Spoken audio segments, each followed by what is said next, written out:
This podcast is brought to you by Boger Chemistry and Design.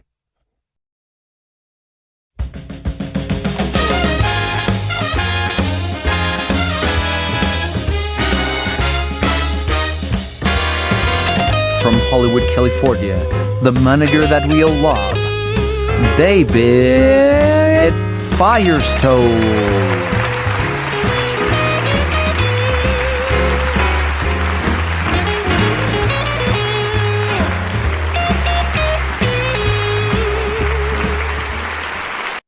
Hi all, welcome to The Road to Stardom with David Firestone. Well, you haven't seen us for over a month. It's been one tough January out here in the Hollywood area. As you all know, we experienced, a lot of people have said, an apocalyptic fire season with the Palisades fires and the Eaton fires. And there were several others, the Hollywood Hills fire, the Hughes fire, and others throughout Southern California, even up in Ventura. So we've been dealing with that as an organization and our talent. So we've decided to stay off the air a little bit until things started settling down. It's been really a rough time out here for people, and our hearts go out to those who lost their lives, particularly in the Eaton fire, also the Pacific Palisades fire, and the properties that have been lost and families that have been displaced, and children, husband and wives, single people. So it's been a rough hue of it. And you've all watched the TV and seen the images. It's real. Being in the Hollywood, Beverly Hills area, there were a couple days when the Eaton fire kicked in where we could see ash coming down from the sky, covering our cars. So breathing was an issue for some time. And many of us in the area had our ready bags go, especially when the Hollywood Hills fire hit. That was touch and go. And there's some other areas of Santa Monica that were evacuated during the Palisades fire that had to evacuate. All in all, our talent did have to evacuate in many different areas for almost all the fires that happened. The good news is they're all safe. Many are back in their homes with their families and have gotten through this endeavor like us. However, there's always residual issues that continue. Obviously, the rebuild is going to take some time and will be a difficult process for many to find places to live and stay. However, as we know, FEMA's out here, the federal government's out here helping. The local authorities in LA, the mayor, everyone is chipping in to get things moving. The the Highway 1 just opened up by Pacific Palisades in Malibu. I think it was sometime last week or very recent. And so at least it looks like people are getting back to see their properties and their homes and look at the rebuilding process, and that will take time. As many of the events were changed and scheduled, the first real event that just occurred was the Grammys last weekend, and the producer did a really nice thing for the Grammys. They actually donated approximately $7 million to the Fire Relief Fund here in LA for our first responders and people who were in trouble. So a big thank you to our first responders who have came from not just LA County, but all over California and other states and another country, Mexico. So we appreciate all of their support and help. They were fantastic. They were working 24/7, dealing with the fire and the flames. And the big bright spot was when the weather shifted and they were able to do water drops to contain the fires. That was a big factor in controlling things. So we appreciate the weather, because really the Pacific Palisades fire and the Eaton fire was a perfect storm in that the winds were very strong, so water drops. There were issues with the fire hydrants and there were issues with the reservoir, as we know. But if they could have done water drops during both those fires, it would have made a big difference in containing them. But that's nature. That's Mother Nature. They always win. Nature always wins. So that's kind of our story. The good news front, we're in the rebuild. phase of things. So we're looking forward to moving forward. The fire has impacted the industry. However, LA strong. We're moving forward with things, still doing auditions, still working on producing things.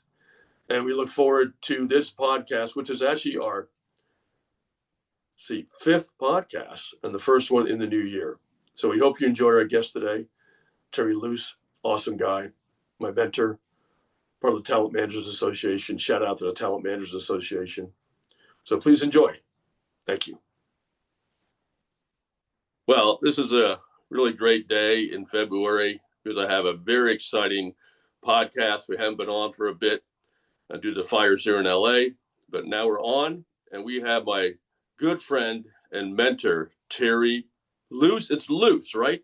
Luce as a Luce. goose. Absolutely. Like and Terry, if it wouldn't be for Terry, I don't know if I'd be here today 7 years later after we started this whole thing on the submission. 7 years. It's been 6 years. Yeah. Like 2018. 2018. Well, we probably met a little bit later because I started the process in 2018, but it took a minute before we actually got into the Talent Managers Association and we met. So that part. So with that said, we're going to kick it off here. And I thought Terry's actually a talent manager like David Firestone is. So it's very exciting to have another manager on here. In the new year, we thought we'd mix it up and make it a little different, a little more interesting for actors from seeing what it's like from the management side of things versus the acting side. But Terry, you were also a actor at one time. Yes, I was. So that's how I first started. Great. And I think our listeners would love to hear how you started that career and how it came about.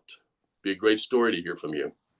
So I grew up, I do have the vocal cord disease, just like Robert Kennedy had. So that's where the stuttering comes from. Vocal cords go out. They're supposed to go in. They go in. They're supposed to go out. I wonder that's what that is. Exactly the same thing Kennedy Jr. had. So wow. Okay. So, but the louder I scream, for some reason, it works better. So if I start going up and down, that's it's just kind of get the cords going. Right. But I'm from Nebraska, then went down to Houston, then moved out here, and I was selling cars in Houston, and so to survive out here, we lived down in Orange County. The girlfriend and I did. And so started selling cars down there in Irvine. And this older couple came in and he said, after you sell us a car, and of course, that's the first thing I wanted to hear was because that's, hey, I'm getting a car sold. I want to talk to you about something. So then he and his wife picked up the car. And I said, so what do you want to talk about? And he says, I'm a retired commercial director. Oh, really? Wow. And I'm going like, so what does that mean? He said, I hire and direct commercials on TV. And he says, I hire guys like you because we had a great time, clowning around, having fun and stuff. And he said, when I pick the car up, I'll give you Estelle Tepper's name up in Hollywood. Want you to go and take their class. So this is a casting director he led you to, or this was a a casting director, agent, and stuff like that. Yeah. But mostly casting workshop for commercials up in Hollywood. So I went and took the class, and there were 20 students in there, and I'm going like, what the hell am I doing? And now, this is a PG show, Terry, just so you know. Okay, good. I guess that word's okay. But just to set the story up a little bit, and I don't want to like age you here or anything like that. So this was like the 80-ish kind of time frame. This is late 80s. Yeah. Okay. Cool. That is a long time ago. So I go through this class, and trust me, Dave, I have no clue what I'm doing. Except I find this fascinating because you're doing the commercials that we see on TV. Right. And so out of 20 people, then 6th night was agent night. And there was like 8 to 10 agents that came in, and then everybody got their copy and did their commercials and stuff like that. Out of 20 students, 3 of us got agents, and I was one of them. But you got an agent out of that too. I got an Isn't that agent interesting? So it's kind of and like a showcase in a little a bit. showcase, 'Cause I've been to absolutely. those. You've been to those too as a manager too, right? Yeah, So something like exactly. that. Interesting. Okay. Exactly. Same scenario, same everything going through the process and everything. So I got an agent, and then the first audition I went to was a Long John Silver commercial. And I knew Long John Silver from Nebraska and Texas, and very few of them out here. So I knew what the menu was and stuff like that. Right. So we were taught in class, you'll probably have a casting assistant, a camera person, someone to read. Well, I go in the door, open the door, and there's 20 people lined up on the wall. No way. And I'm going like, what the hell is going on here? That they didn't teach us that. So come to find out, it's the ad agency from Chicago, because they were doing Long John Silver. They were doing like 3 different commercials, So this was like a national commercial, national different regions commercial. across the Yeah, country. Gotcha. exactly. So they So were it very was. interested in who they were going to get on board there. Okay, got you. Oh, they got what they wanted. So they go in there, and so we were taught in class, to be very few people in there, so you just read the copy. And so they said improv, and so you're going to have a little girl next to you. So they matched me up with a girl, and so we started going, and they said, just enjoy the menu and everything. And daddy, I want some French fries. And I said, honey, you can't have French fries. Grease will come out of your head. And the person on the end over there fell off her chair laughing her ass off. And I'm going like, oh shit, what did I do now? And they came back, said that's the funniest thing they ever heard in their life. That's And good. so the agent, so they said, hey, well, they took me off to the side and said, just stick around. They knew I lived in Orange County. So they said, just stick around. So eventually booked the commercial. Awesome. So that was your And first real gig in Hollywood. first gig in Hollywood was a And it Long John really Silver was commercial. by happenstance in a sense. Exactly. But it just goes to show you, as an agent or a manager, you never know who you might run into on the street. It does Absolutely. still happen now and then. Now, it happened a lot more, I think, in the 80s and 90s and 70s than it does now, but it still does happen. There's no doubt. Yes, yes. And so once I booked that and we shot the commercial, lo and behold, you're not going to believe this. This was during the strike in the 80s, I Oh, think. boy. Oh, boy. Just one during it, but was really close to it. They got me Taft-Hartley and everything into the union, and that's what everybody's goal was Right. to get somehow, some way, get in the union. So, Terry, let me So just interject there. You were actually Taft-Hartley'd in through a commercial. yes, So that still does happen, especially for union commercials. Now, unfortunately, there's not as many union commercials perhaps now as there used to be, but that is a methodology for actors to get Taft-Hartley'd in through commercials. Besides exactly, background. exactly. That's one of the main, back then, that was one of the top ways to get into the union. I see. And so lo and behold, like I said, we shot, and I guess it was during the strike or pretty close to the strike. So here comes a blackball list, and I'm on it because I did the commercial during the strike. And so I had to Oh, boy. go in front of the SAG board.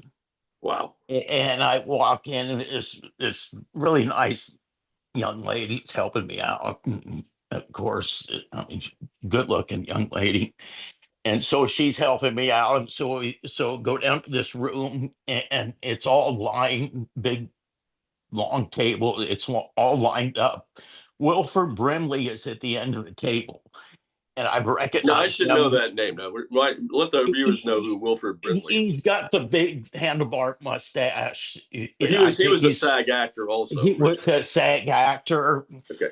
All the top actors, because they're all part of the board and everything Right. with SAG, and you Right. could tell it was him because of his voice. I got you. Hello, young man. How are you doing? Deep voice and everything. And so he said, what do you have to say for yourself? And I'm going like, I don't know. And so they start laughing. And he said, the guy next to me goes, I think you got your dates mixed up, and he's winking. And I'm going, sir, I think I got my dates mixed up. And he said, well, how so? I said, well, I look over. The other guy helped me through it. He said, I think you're supposed to be doing the commercial at a certain date, then they moved it up. So I said, exactly right. So he said, and afterward, everybody said, okay, it sounds good. We'll get back with you. And then the afternoon came, nothing. The next day came, and I got the call from the girl, and she said, welcome to SAG. And Really? so that Wow, that's got, fantastic. and back then, everybody wanted to jump on SAG because that's the you get more work and Right. better roles, stuff like that. And so Right. the SAG dues were 800 back then. Wow. So I'm not Per sure. year, per annum. Yeah, per year. And now they're what, And 4,000 per year, I believe? I Something out of I inflation. hate to even ask what they are I'm now pretty because sure that's what it's at right now. It was I 3 a think few you're years ago, right. but I think it's So more now. But anyway, we'll have to so confirm that number. exactly is so then from there all of my buddies and stuff are all trying to get in and meet some really good actors. And I lived down there in Studio City. Right across the street was Residuals Bar, and Oh, yes. Yep. Michael J. Fox was regular there all the time. All Right. the actors went there. It was just a Right. great place. I know that place. Yes. Still there, I And think, right? I think it's still there. exactly, Yeah. it's still there and Yeah. Yeah. stuff. So Yeah. if those bathrooms could talk, man, you have about 20 movies there. But it was a great place. Everybody went in there and talked and networked and everything. And then got into acting classes, met some of my best friends in acting classes, and just kept going and get better agents and Right. start working and things like that. So So while we're on the acting topic, uh, what was your? I'm just curious personally. What was your biggest role that you felt, or most enjoyable role? You did theatrical work also, besides the commercials. did some theatrical mostly because I always wanted to stay in plays because that was how you kept fine tuned and everything, Right, and right, especially with the actors representing right, out there in plays. right, And those that are, you kind of find out who your serious actors are because plays don't pay anything. They're very time consuming, right, but that keeps you fine tuned and everything. So the plays, and if you're going to be an actor, you got to get in these things because, and plus you never know who's going to be in the crowd. right in the audience. And heard some great stories about getting hired right from a director that comes to see you. And it's interesting because I was texting Mark Teschner today, and he used to go to plays all the time too. And if there's a good someone there that he wants to see, he'll definitely go. Guys like Mark Right. and most all And I casting don't think directors that's gonna go. happening quite as much because of COVID. Yeah, exactly. Kind of Yeah, messed that. Not messes up's the wrong word, but there's so much online stuff now, and I think one thing that has changed now is there's so much social media activity out correct. there and that's where actors can also shine because the casting people are also looking on social media. That's why actors, it's very important that you keep a clean social media page. Don't do stupid stuff on Well, it's ditto on that keep it because focused on what you're trying to reach and what your goals are, and people do look at that. As I think you'd exactly. agree, Terry, Hollywood is always watching. You That's just so well put, David. never know. Well put. You You just never never know know. who's watching you because Exactly. because Exactly. because it's the first excuse that comes from a casting director. Well, somebody saw you over here. Okay, that's your excuse. You're done. So forget about it. Right. And now rather than seeing you personally, it's more like they're seeing what you do on social media. So that's the difference. So again, actors can't emphasize that enough. Be smart on social media. And Post your stuff true that it's colors. because people are If you're watching. People are watching. exactly your true colors come out on social media too. So if you're going to be Oh, if you're not very a careful about that, can happen. Exactly. At Boger Cabinetry and Design in Fishers, you truly save thousands on high-quality, ready-to-install finished kitchen cabinets. Visit our new showroom and let us help design and upgrade kitchens, bath vanities, offices, entertainment areas with a free consultation and see exactly what you'll be getting. Buy this entire kitchen cabinet package for less than $2,500, or buy this entire cabinet package for less than $3,500. When you buy our cabinets, you're getting the most affordable price, backed by top-notch customer service. Visit Boger Cabinetry and Design. We look forward to serving you. And a couple other questions follow up. So mainly commercials. You like doing theater work to keep yourself trained and quick and people watching for you. As casting people and agents. What would you say the longevity of your career was, and how you navigated the financial aspect in between gigs? Well, most of the actors that I hung around with, Jeff Goldfarb, Mark McDermott, those guys like that, they were all waiters and bartenders, I see. stuff like that. I can't do that. I can't. I was not born to be a waiter Right. or a bartender. I'd probably drink all the profits. I just couldn't do it. Not for everybody. So I got in when I was down in Orange County, I got into the limousine business, driving limousines. That was probably the greatest gig I ever had, because you're always meeting somebody new and stuff like that. And so when I was in Orange County, then I moved up to LA, got into with Liberty Limousine, was the top limousine company that drove all the stars. Every star, or every casting director, every production company, every studio went through Liberty Limousine. And so that kind of started fizzling out. And I drove all the top actors. I mean, it was, as I mentioned the other day, Robin Williams, till the day he died. Boy, That was tough. But all of them, especially the Bond girls. When they were shooting yeah? Bond, the Bond movies. Nice. Just beautiful girls, not only physically but mentally, just really nice people and stuff like that.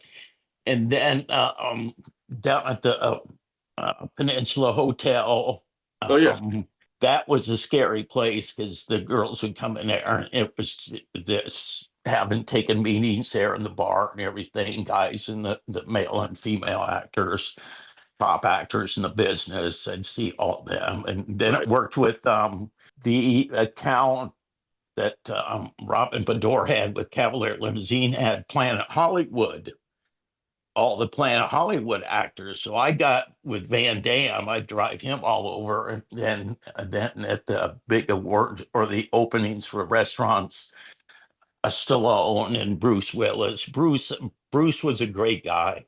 I liked him. His brother was cool guy. Yeah. Bruce was a cool guy. His brother was always with him. His brother's nice. Just a great family. Drove Seagal and Stallone a couple times, Schwarzenegger a couple times. But he's got a new show right now, Mr. Seagal. He's back in the game. Is he really? Yeah. Different kind of show, but he's a character. But I had Van Damme, but Van Damme and I got along great. And of course, it was after he separated from Portuguese, his wife. And John Claude was a great guy. He seems like a funny guy, kind of real outgoing, kind of. Once you really get to know action-oriented kind of guy, you know. Yeah, and once you get to know him and stuff, but one thing I did say, because we're about the same age and stuff, I said, "Dude, you got kids and a beautiful wife. What are you doing?" Right. So lately, he's back with Gladys Portuguese, his wife, and with the kids, and it's a smart move for him, because she's just a great supporting person. But it's great to see, everybody's older now, and to go with that journey, from especially Planet Hollywood. And I drove Keith Barrett and Robert Earl was the owners, the top principals of those guys. And they'd get in the back of the town car, and act like little girls half the time. And they'd always think I'm listening to them, which I was, because it was just funny listening. Terry, do you think that helped with connections with you, or how was you had to be careful with that as a driver? You got to be very careful, but Right. they would always say, Terry, we'll help you get a role here. We'll put you in one of the movies, stuff like that. Right. No, Didn't work that way. No, yeah, that's the But other thing. yeah, Hollywood still does, and it's still the same, follows up protocol. And you don't want to take exactly, advantage of a relationship.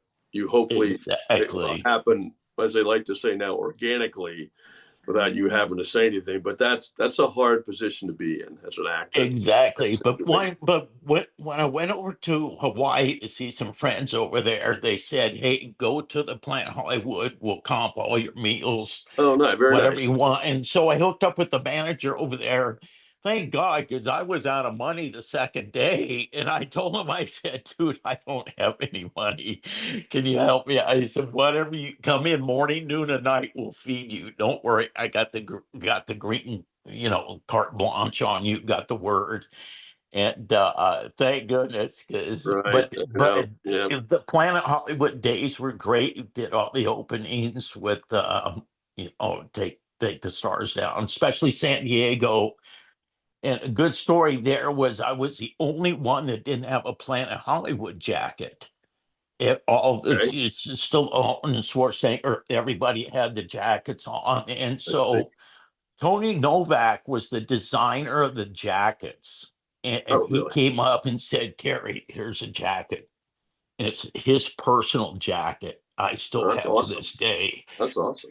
Just a great guy. Unfortunately, he passed several years ago, but Sorry. I cherish that jacket just I bet. because of him being who he is. Right. Him and It's great just memories.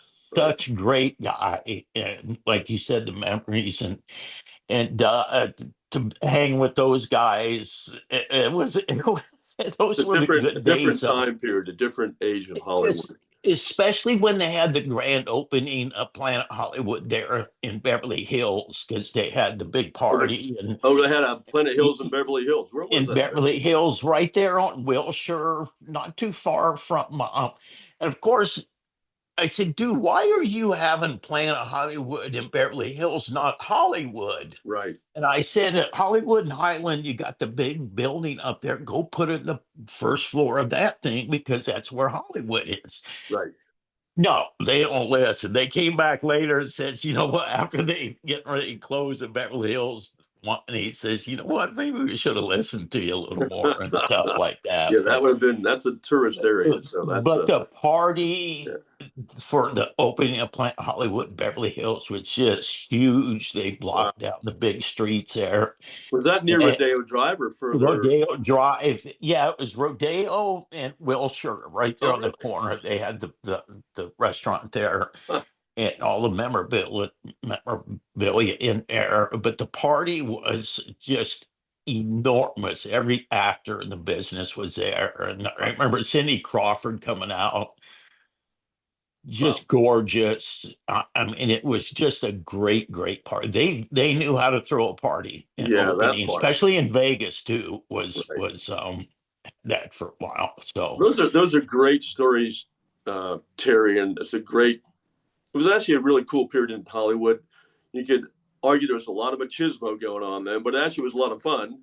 And it was. women were respected for the most part, though we know that Hollywood also has some bad players that have been kind of like snuffed out now, so to speak, in that time period too. But we won't get into that. That's a different story for a different day. But what motivated you to get into management? What was that transition point that moved you from pure acting, theatrically, commercially, moving you into the management side of the business? Well, here we go. Okay. So our crew, I guess you call them today, we had Mark and Jeff and Lisa Lamadola, which is just a gorgeous girl from Texas, and several of her friends, and so we were all helping each other.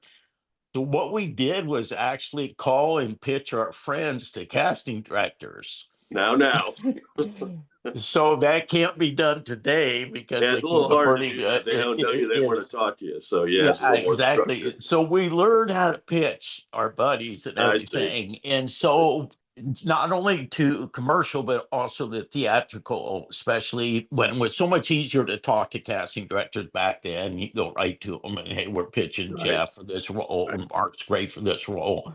Right. Lisa's gorgeous, and she plays an Italian girl, and she plays this role. And then so our friends, so we pitch them, and they get into audition and stuff. And Right. then sometimes they book, sometimes. So I kind of liked, and I didn't want to be an agent because an agent, you had to be in the office all the time. And Right. so a manager has, as you know, the freedom to get out and, do a lot better and everything. Once I got the hang of that, being representing my buddies as manager, then I started seeking out more management people than agents because I said, hey, I kind of like this. It's just seems like something I can give back to other actors since we're all working together as a team and everything. So then I started looking around, and the Talent Managers Association came up on the radar, and I started searching out managers associated with them. Paul Bennett was one of the managers, and he became my sponsor because I joined the Talent Manager Association. Now, And Terry, may I still, interject right there? And thank you for the shout out to the Talent Managers Association, which we're both part of.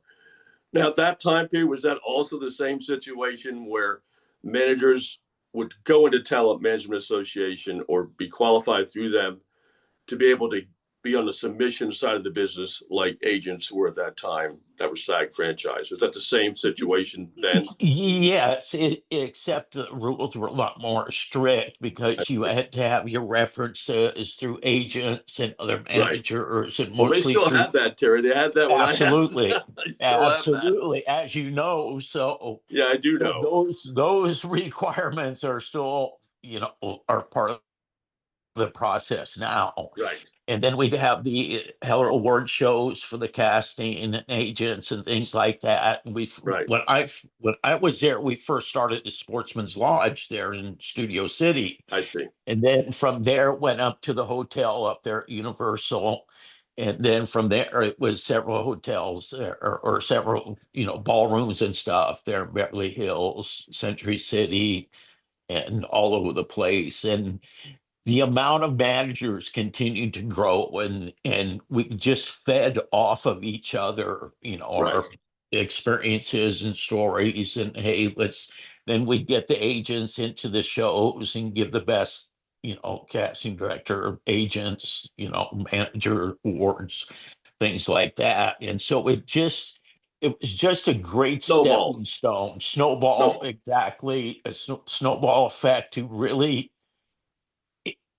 grow our businesses and get more. There's a lot of interaction between the different TMA managers helping each other to get their talent out there at that time period. Exactly. And how long was your process to be mentored? Was it a similar situation? I think it was depended on the manager. It depended on the management who were involved with mentoring you.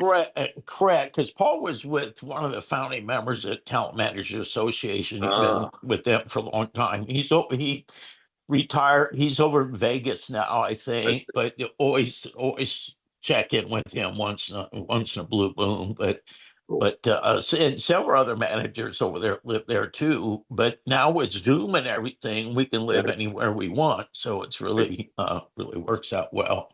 Right. But it just, the amount of teamwork back then was just incredible because everybody was rooting for everybody, and a booking come through everybody. It was just a great teamwork back then, as it is today also. Yeah, I see. That's cool. And we were at the last Heller Awards. Well, I was. Yeah, I didn't quite make it. Well, that's okay. It's been a rough few years, hasn't it? With the strikes now, the fire. It's been and then COVID before that. So the last 4 or 5 years have been a little rough for managers. We want to go into detail on that, but it's been a hard time for managers in general, adjusting to the lack of interface with casting, the Zoom process, and then the COVID, which made it even harder, and then the strikes. Really it has been a tough road for managers. And kudos to you, Terry, for still being an awesome talent management Association manager. Well, thank you. No, you've been great. Without you, I wouldn't be Yeah. here. So that's the truth. We have a lot of fun. We have a lot in common, We do. and our paths have, been about the same stuff, Right. and from there, hopefully getting into producing projects. Is that what you're doing now, Terry? You're working more on the Yeah, producing more side? into the producing part. I've got access. Terry, what is the name of your talent management firm? So we get that out there. It's Exclusive Talent Management. After COVID, it just went, and then Yeah. this is a tough part, but You have some personal issues with your friend. yeah, with the personal issues with Cindy fell, broke her neck, crushed her Right, spinal yeah, that's column. So terrible. it's So sorry. that's a tough road there. And Cindy is your Uh, girlfriend, your partner. Girlfriend, yeah, Yeah. a girlfriend, and she's out here in Westlake, which this is a different part of the world than LA. It Right. really is. Right. Westlake's just out here in Thousand Oaks area. Right. But it's the people out here are older, but it's just Right. a great group of people. And Right. it's a more different of a world out suburban here. community, not necessarily focused on the film it- business. It's just Exactly. The a little rat different. race. It's not a bad environment to be in, I mean, the mountains are right here. Get to Yes. hike up the mountains and biking and tennis courts, and the lake's right here. So but it's the management. It's because I always get the clients and ex-clients calling me up and say, "Hey, what would you do here? What would you do here?" So on and Right. so forth. And so right now, as of now, starting to get it back into the producing part of it. Right. Got a link to some funds. So once that Good. comes in, then we can start financing our own projects and things like Excellent. that, which is the direction I want to go, because it's really there's nothing like getting a great story and developing that story, especially with the actors and the different flavor everybody brings to the All about having character. a great story, Terry. That's what you It's got to have. it's Story. all about and I've written several projects. One's called The King and I. It's about a what if Elvis was still alive. Nice. It's a comedy, and Nice. the Blue Crayon actually got quarterfinalists in the Miami screenplay. It's Oh, about nice. dolphin therapy for autistic kids, and Wow.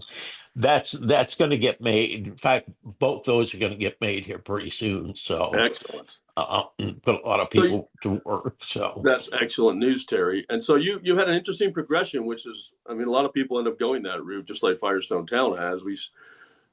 You were more of an actor than I was. I had a long span of I was always loving being an actor, but was not acting for many years because of my own personal situation, which was nothing wrong. It was great. I had a family to raise and all those things.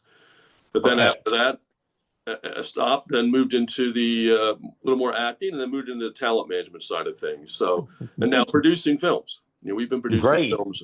We've got ahead of you on that one, Terry, but you had some things you were dealing with at that time. So now it sounds like it's your time in the market. Exactly. And it's going to get in a position to help filmmakers out, any low budget to medium sized budget projects. Of course, independent films. Exactly. Independent. That's the heart. That's the backbone of Hollywood. Really, really is. And the good thing about it, we have distribution.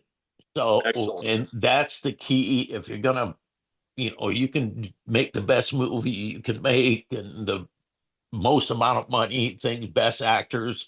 Without distribution, no one's going to see it. So that's one of the first things when you get ready to produce a movie and stuff is distribution. So going straight about that.